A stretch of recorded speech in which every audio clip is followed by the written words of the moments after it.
Hello everyone, my name is Datrina, and I am the owner of the Alluring Bead Boutique. And beginning this year, I am developing my new channel and a new website called Alluring Brands.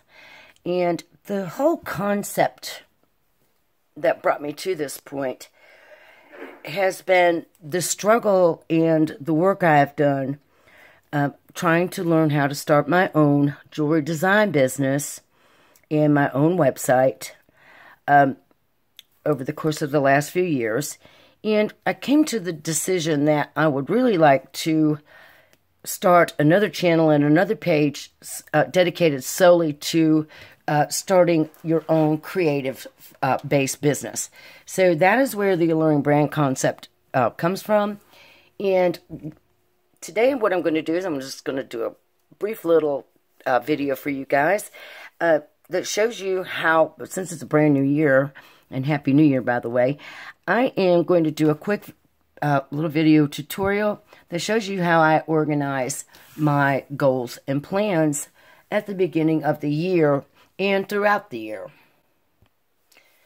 Over on my website, thealluringboutique.com, which is my main website, I published today a little article that discusses how to get organized and how to start off the new year so that you have some highly attainable goals and you set realistic, expectations for yourself, and that you can continue to progress throughout the year in a much more manageable way. It eliminates some of the stress that we feel in our day-to-day lives, especially if we're starting a new business or even if we've been in business for a while.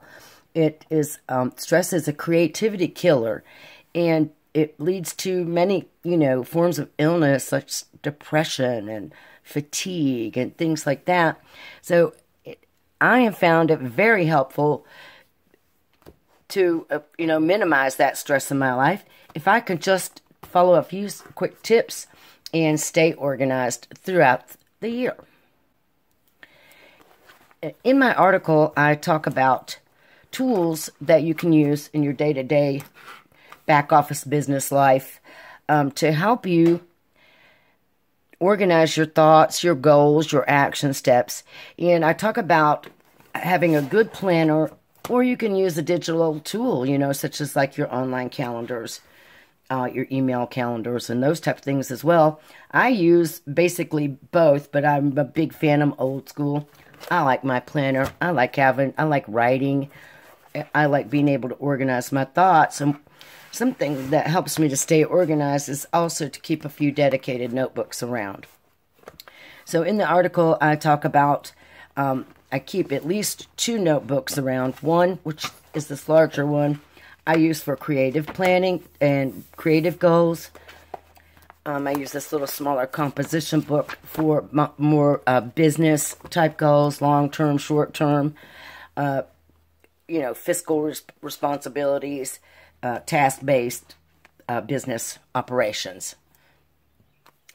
I have a series that I did last year over on the Alluring Bead Boutique called Starting Your Own Jewelry Business.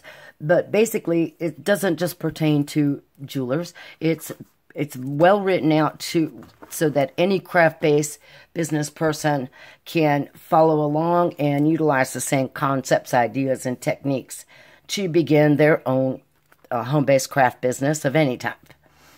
So before we can start writing down goals or figuring out what our goals are, if you are a brand new business person, I suggest that you head over to that particular series. I have a lot of checklists on there that help you determine how to figure out how to plan your business, how to write out your business plan, how to use those plans to set short-term and long-term goals for your business. And if you have never done a business plan or you don't know where to start with goal setting, that's a really, really good place to start.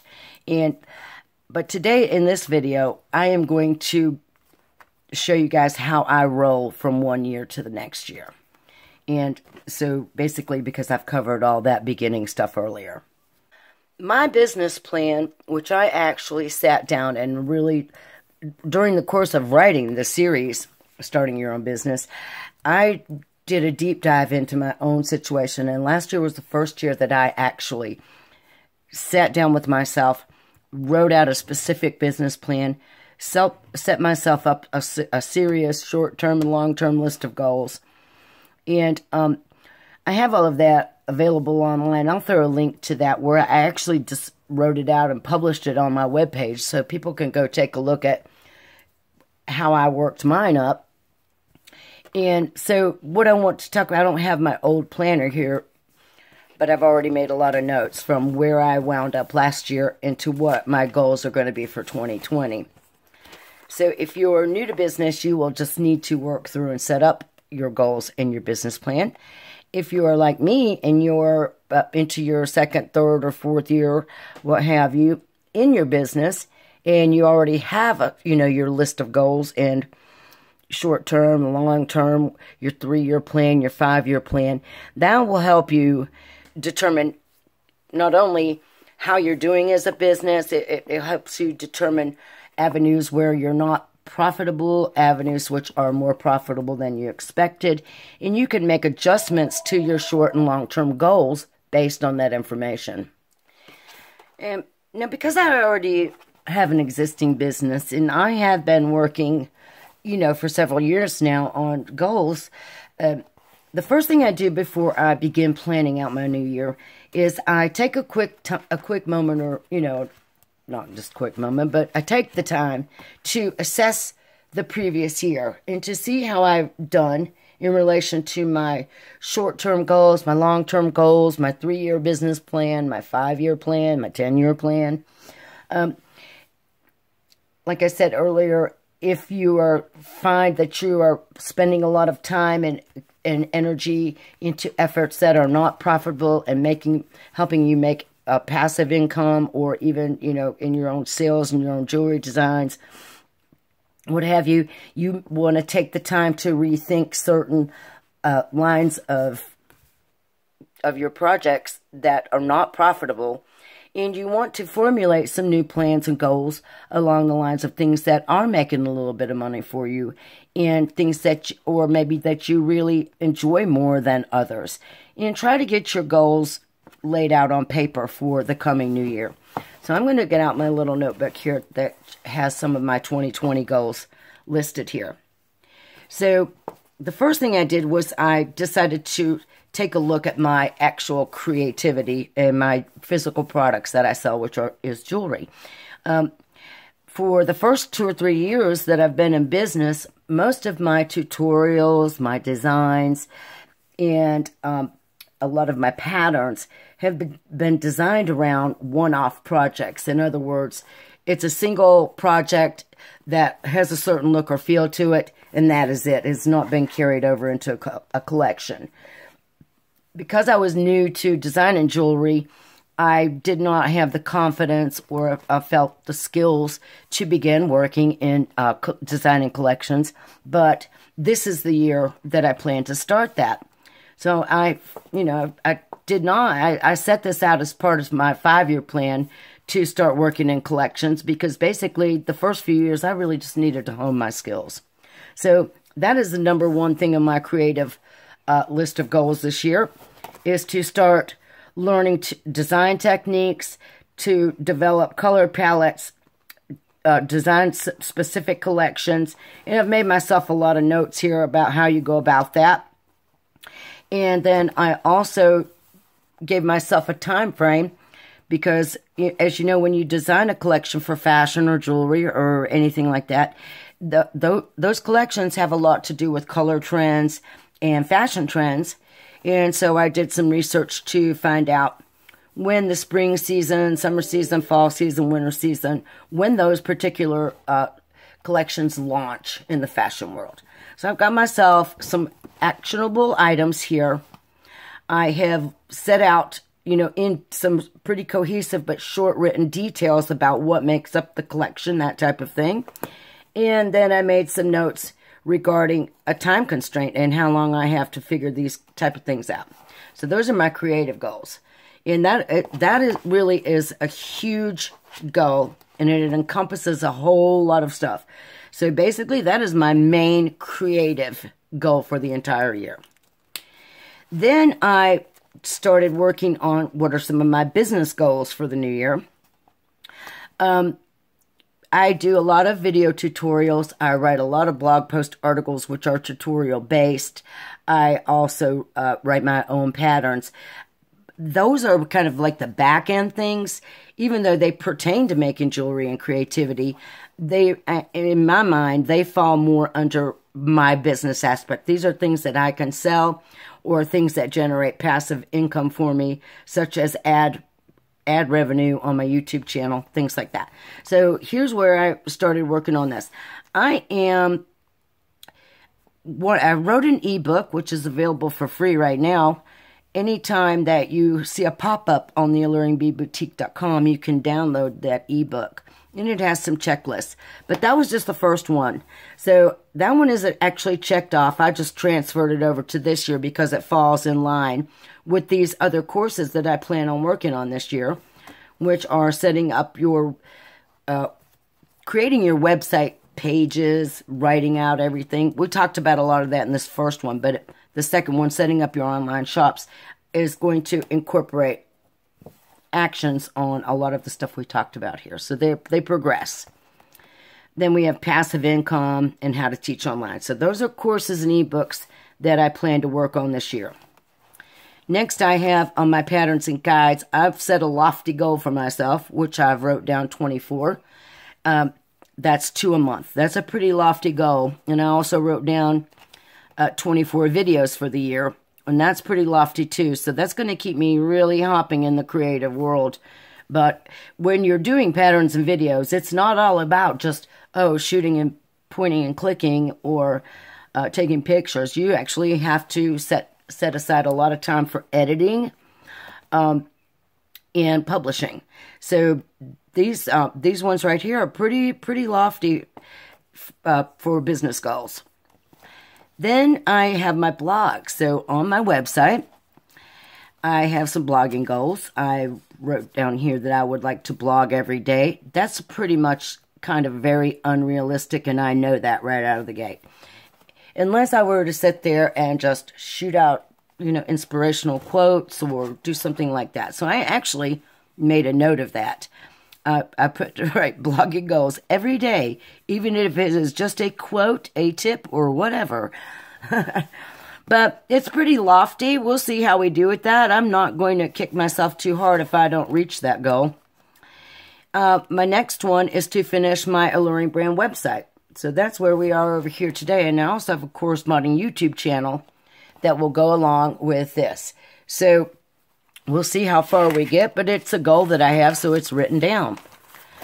Some other types of goals that I have this year are I want to not only design collections, but I want to learn how to draw pieces of jewelry. So the first thing, each one of these has a certain number of action steps that it takes for you to reach these goals. This is just my goals list. This is not where I've actually thought it all the way through and set it all up yet. I want to have a professional theme on my websites. Here's some purchase tools goals I have. I want to get a kiln, a rolling mill, and a nice dapping set and a jewelry tumbler. But those are goals, so there they are.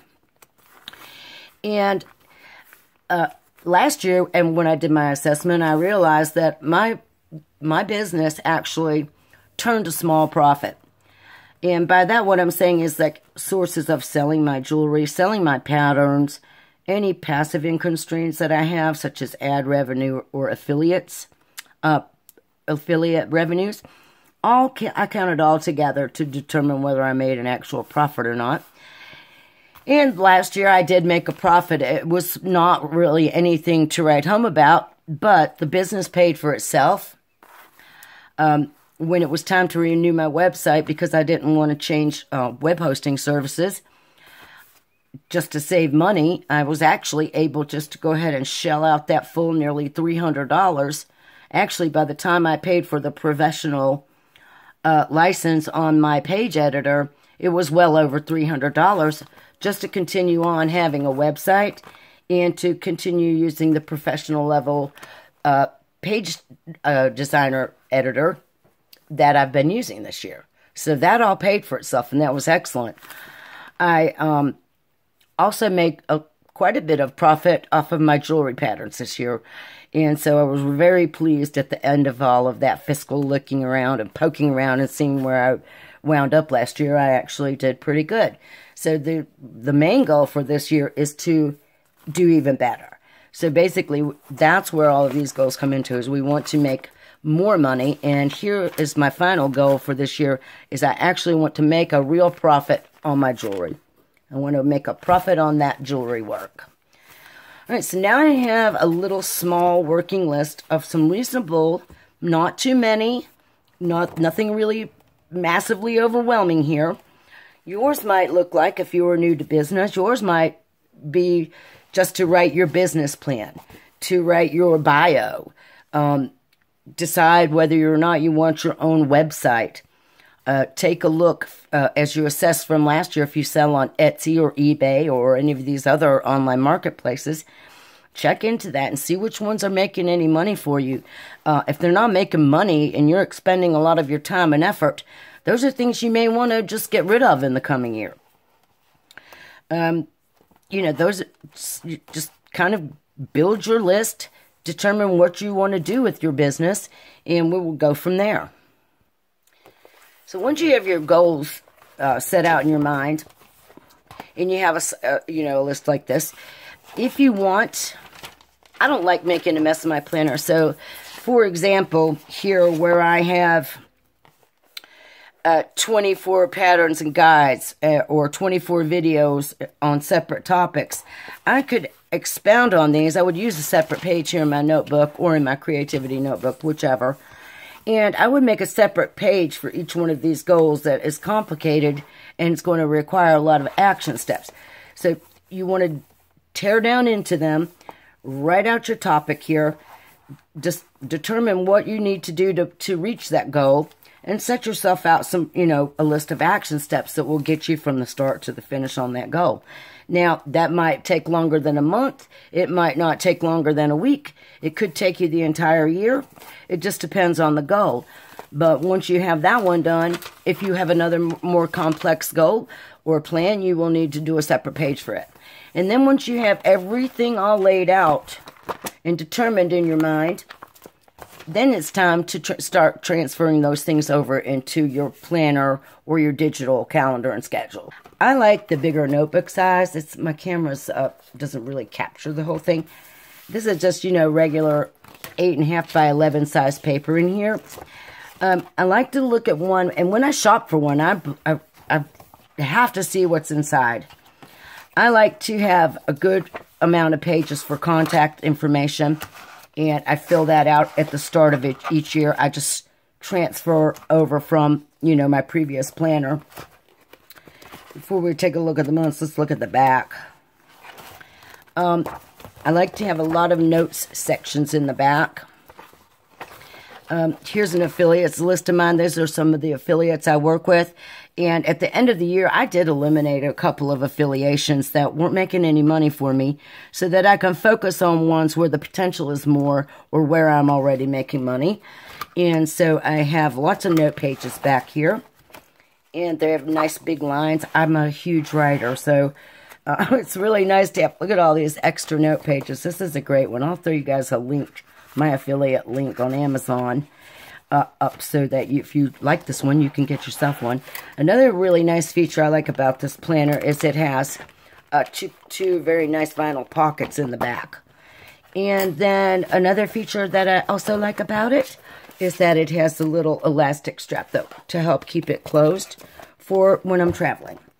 So now let's take a look at the real features that I look for in every planner. So first of all, on the front, it says here, weekly, monthly planner. And so what that means is you get this month laid out just like a typical, normal, what you expect on any calendar. But I like that these blocks are nice and big. Gives me lots of room to write. And as you can see, I'm going to be working on my January planner.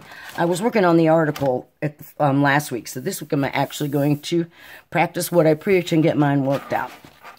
But one thing that I do is I have left a planner that's got this nice little note section here on the right-hand side of each month's calendar. What I do at the beginning of the year, I know there are certain things that I have to keep track of for the entire year, and one of those is to file my sales tax with the state of North Carolina. And that has to be done at the, quarterly. So the quarter ended in December, and I have until January 31st to file those taxes.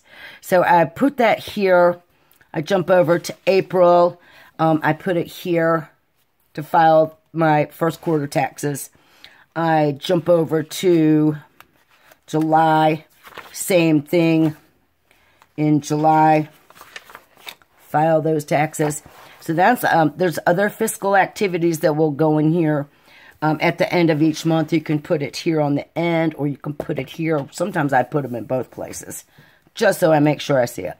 But you'll want to do any of your banking, your inventory, closeouts, whatever it is that you do fiscally in your business. Make sure you can go ahead and note that ahead of time. However, so now let's get back to this other step. Anything that you know that is like vital, like filing taxes, go ahead and put into your calendar for the entire year. These have a predefined due date. They're really easy to add. I closed out a couple of my affiliations, and I'm expecting a check from them, so I wrote that here so I could keep my eye open for it.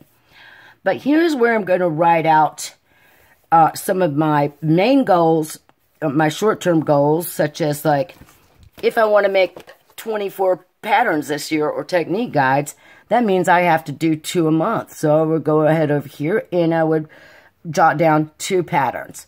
Also, I have the lofty goal of 24 videos for the year. So I would jot down 2 videos for this month.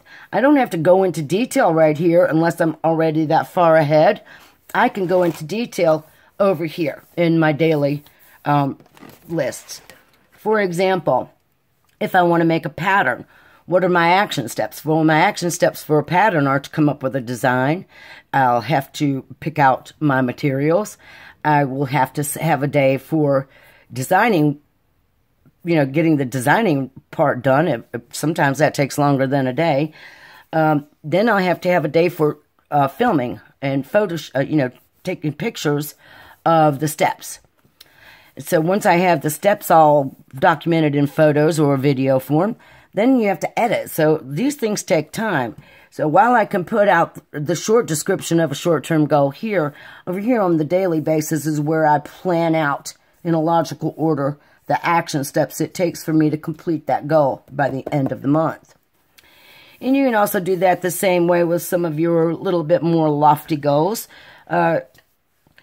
Like, for example, my lofty goal of designing and learning to draw and design my own jewelry collections this year. I've already taken step 1, which was to research what are some of the tools and supplies that I'm going to need to achieve that goal. Step 2, I'm going to purchase that stuff and get it in here. Step 3, I need to learn how to use that stuff. Step 4, then I really would be able to flow into creating collections. So you can put your more lofty goals for the year, such as collections, you can break that down. So this month, maybe I researched the tools. Next month, maybe I didn't have the money, so I'm purchasing, and so forth and so on. So those can go here as well, just, broken out into more actionable steps for your long-term goals. Another thing I want to mention before I move on. In this section here, I try to have at least 2 to 3 creative goals, or action steps, 3 to 4 business goals or action steps. And I like to have at least 1 positive action step towards a much more long-term goal that you see like on my business plan page. So I'm always trying to incorporate all of my goals, all of my action steps, so that they follow along with my business plan. Next, after you have gotten this section filled out, and then in this section, I actually begin to work. This fills up slowly over the course of the month. Like, by this Friday, I should have already had this whole week filled out at least. And maybe a few notes on a couple of the weeks following. But I'm a little bit behind because I've been super duper, I don't know. I'm just, I was writing, trying to get my own mind right, for one thing, getting this article written. And then it is a new year, and I've been a little bit slack. So what I'm going to do is really buckle down. But once you work on this part here, then you can start filling in your daily chores over here. The next section that I want to show you is the weekly. So as you can see, here's a note I already made to myself about where I was writing my article. And I just jotted down a list of a couple of little things that I could talk about in my article on this video. And here, you know, other things that I wanted to work on from this week. And a lot of this I wrote out in my newsletter to begin with, so I had myself a pretty good outline. But this week's week is over here, and so as I work along with through my monthly goals, my weekly goals, my daily goals, over here I make notes. I document anything that I've actually done, further elaboration on things that I need to do, lists that I might need to make, whether they're for my business or my household. That's what I use this section for. It just helps me to keep this page more manageable, to make all my notes and my scribbles in the weekly section. So that is why I like to have one that includes this weekly information. So that's the type of planner I like. That's a little bit of the basics about how I begin to utilize my planner each year. We've talked about goals, how to set goals if you're brand new to business, how to assess your goals if you are, you know, have a few years under your belt, and a good way to organize using notebooks, dedicated notebooks, and, you know, how to begin planning out your success for your new year. Just a couple of quick little tips. When you're writing out your goals into your dedicated notebooks, try to be as clear and concise as you can be for each one. If you need to elaborate on a more complex issue or goal or plan of action, to go ahead and write that out separately so that you can define some clear action steps to take to reach your goals. That way, in a logical order, that way you can make a much better determination about how long it will take you in your planner to accomplish that mission. When you are working on the business side of your, you know, the back office side of your business, such as scheduling, planning, even just bookkeeping, anything like that, I find that stress really gets in the way of that. So if I am feeling super stressed, or I find that I keep getting confused about where I'm at and what I'm trying to accomplish, small breaks help. Keeping a nice and tidy little bit of a work area is very helpful. Keeping a couple of little like doodle pads around. As a matter of fact, in my article, I do quickly note to keep your pens at hand. Keep a nice little cup of tools around. The right tools are always great. I keep a little ruler in here. I keep all kinds of drawing pencils. I keep a little pair of small paper scissors around. I have a desk drawer here. I keep a stapler and some staples in, a staple puller. I have a tape dispenser. Everything easily within reach, so that, and some whiteout, so that when I'm working, if I'm, you know, I have the right tools at my fingertips. You can keep a few little things around, little trinkets that just make you happy. Photos of your family, just little, you know, keepsakes. Not much, because I also do my creative business here as well. This is my actual workhorse table where I solder and saw and bead and everything else that I do. So I have to keep it organized. So keeping it organized and clean is highly important to minimizing the stress level of when you're really trying to dial in and do focus work on the backside of your business. Take a break. If you find yourself you know, getting confused or getting stuck, get up, move around, go outside, get some fresh air, go get yourself a cup of coffee, drink a lot of fluids, you know, get plenty of water. It's helpful throughout the day. A lot of times I sit here, especially when I'm in the creative mode, I forget to eat. I won't even get up and eat. And so I have to keep some healthy snacks close by, like in my desk somewhere. Dried fruit, nuts, that kind of thing, not candy. Used to be candy. That's another goal I had for this year on the personal level. We're going to try to eat a little healthier. Go get, you know, some water or something to snack on. Walk outside, get a little bit of fresh air. Just, you know, take a small break. Stand up and stretch. The main thing that's going to let you know that you're running into a stressful situation or that you're getting nowhere fast, you will start to feel the tension rise up in your shoulders and your neck. And if that's the case, you really should get up and stretch and take a little bit of a longer break. Self-care is really important to, you know, being able to run your business with less stress and emotion every day. So use your planner. If you find that you're not keeping up with your housework, you know, go ahead and pick a day.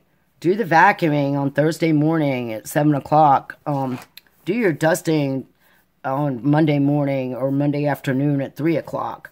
But make sure you're also scheduling yourself a little bit of self-love time. You got to take time out for yourself. You got to pamper yourself a little bit. You know, schedule yourself in a manicure here on a Wednesday morning at 10 o'clock. And then sit there and make sure that you give yourself a manicure. And take care of yourself, take care of your work area, and take care of your responsibilities around your home. But you can use your planner to help you fit that in. It makes things so much less stressful. And when things are less stressful, you will find that your creativity flows a lot better. Alright guys, so that is all I have for this video today. I hope you find something really useful in here for you for the new year. I want to thank you guys for being my loyal subscribers and fans. I wish you a happy, happy new year and a very productive and creative new year. All right, folks, thanks for watching and have a great day.